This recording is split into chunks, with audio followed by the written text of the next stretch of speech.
So yun guys, bagong application na naman, Thaibots investment po ito.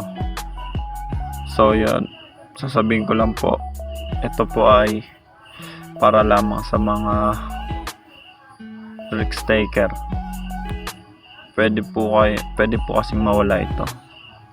Pero ito ay bago pa lamang, kalalabas-labas lang po nito. Pero ito yung magtatagal, long term po ito eh. Para siyang AI Saga. Sa mga nagsubok ng AI Saga, parang ganun rin po siya. So yun, tingnan po natin yan, activate lang po natin yan, po ay libre. Doon yan lang po pupuntahan yan.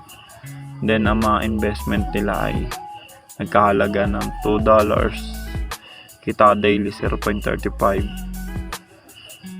Sa AI2 $5, kikita ka daily $2.25.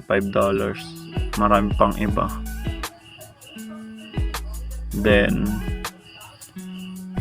turuan ko po kayo kung paano maglagay ng sa withdrawal. Papakita ko po dito. So yan na po laman ng aking wallet.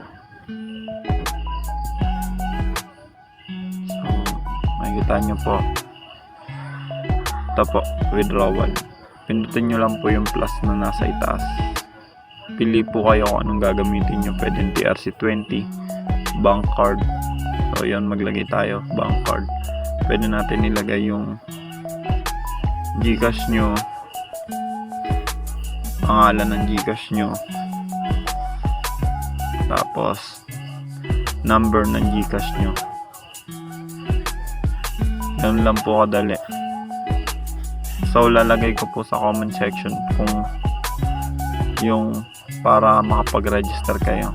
Salamat guys, thanks for watching. Bye.